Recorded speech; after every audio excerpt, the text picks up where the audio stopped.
नमस्कार विद्यार्थियों, BR school के इस YouTube चैनल पर आप सभी का स्वागत है। आज हम इस वीडियो में हिंदी व्याकरण की शुरुआत करेंगे, जिसमें हमारा ये पहला वीडियो है। इसमें हमें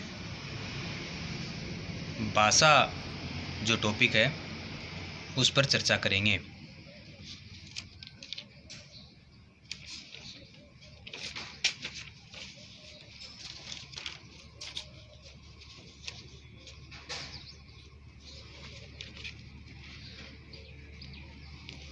सबसे पहले हम भाषा का अर्थ जानेंगे।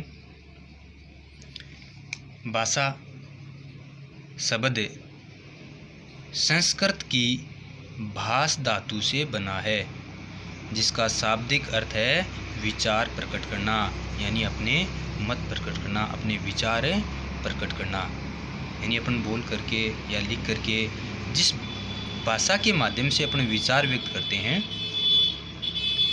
वही भाषा है। अब आगे चलते हैं तो भाषा की परिभाषा, यानी भाषा किसे कहते हैं, यह प्रश्न आ जाए तो हमें क्या लिखना होगा कि विचारों के आदान प्रदान के माध्यम को भाषा कहते हैं।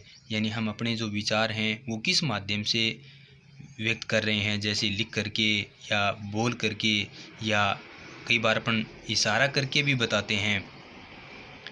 जैसे हम किसी कार्य में व्यस्त होते हैं और दूसरा कोई कार्य पूछता है तो हम गर्दन हिला करके उसका जवाब देते हैं, तो वो भी एक प्रकार की भाषा ही है। अब हम चलते हैं भाषा के प्रकार, यानी हमारी ये जो हिंदी की व्याकरण है या हिंदी है, इस हिंदी में भाषा के 3 प्रकार या भेद माने गए हैं। कितने भेद माने गए हैं? 3, जिसमें पहला है मौखिक, जिसे अपन बोल करके व्यक्त करते हैं। लिखित, जिसमें अपन अपने विचार लिख करके व्यक्त करते हैं, जैसे समाचार पत्र है, पत्र पत्रिकाएं हैं, ये लिखित भाषा में आ गया। तीसरा आता है सांकेतिक भाषा, जैसा कि एक ट्रैफिक पुलिस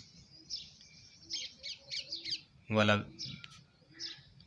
व्यक्ति इशारे से और व्हीकलों को और इशारा करके आगे से आगे निकलने का आदेश देता है, वो सांकेतिक भाषा में आते हैं।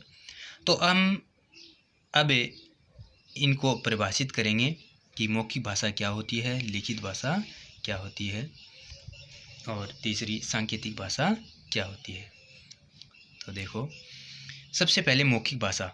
जब कोई व्यक्ति अपने विचारों का आदान प्रदान बोलकर करता है तो वह क्या कहलाती है? तो वह मौखिक भाषा कहलाती है। यानी जब एक व्यक्ति अपने विचार बोल करके व्यक्त करता है और अगला उसे सुन करके ग्रहण करता है तो वह कौन सी भाषा हो गई? वह हो गई मौखिक भाषा। समझ गए? अच्छा, आगे चलते हैं। दूसरा प्रकार है भाषा का लिखित भाषा। जब कोई व्यक्ति अपने विचारों का आदान प्रदान लिखित में करता है तो लिखित भाषा कहलाती है। यानी जब एक व्यक्ति अपने विचार लिख करके और हम तक पहुंचाता है तो हम उस विचारों को पढ़ करके ग्रहण करते हैं, तो वो भाषा का कौन सा रूप हो गया? वो भाषा का लिखित रूप हो गया। और तीसरी जो भाषा है वो है सांकेतिक भाषा। जब कोई व्यक्ति अपने विचारों का आदान प्रदान न तो बोलकर करता है और न ही लिखकर, जो ऊपर आया था ना, मौखिक में बोल करके और लिखित में लिख करके, लेकिन एक ऐसी भाषा भी है जिसमें न तो बोल करके व्यक्त किए जाते हैं विचार और न ही लिख करके, केवल संकेत या इशारों के माध्यम से और अपने विचारों का आदान प्रदान करता है, तो उसे क्या कहेंगे? तो उसे कहेंगे भाषा। उसे क्या कहेंगे? सांकेतिक भाषा। कौन सी भाषा कहेंगे? सांकेतिक भाषा। समझ गए होंगे। यानी सबसे पहले भाषा शब्द की उत्पत्ति संस्कृत की भाष धातु से हुई है। उसके बाद भाषा की परिभाषा हमने जानी कि विचारों के आदान प्रदान का जो माध्यम है वो भाषा कहलाता है। फिर हमने भाषा के प्रकारों के बारे में जाना कि भाषा के 3 प्रकार बताए गए हैं, मौखिक, लिखित और सांकेतिक। अब इसमें सबसे सरल भाषा का प्रकार कौन सा है और सबसे कठिन कौन सा माना जाता है? तो सबसे सरल माना गया है मौखिक भाषा, क्योंकि अपन बोल करके विचार व्यक्त कर देते हैं। और सबसे कठिन है वो सांकेतिक भाषा, क्योंकि कई बार इशारों से भी अपन समझ नहीं पाते हैं कि अगला इशारे से क्या कहना चाहता है। तो आज का ये अपना टॉपिक इतना ही। अब आप व्याकरण, हिंदी व्याकरण की एक अलग से नोटबुक डाल लेना और उसमें लिख लेना। कक्षा 5, 6 और 7 के विद्यार्थियों के लिए बहुत ही मुख्य टॉपिक है और इसको अच्छी तरीके से समझ करके याद भी कर लेना। धन्यवाद।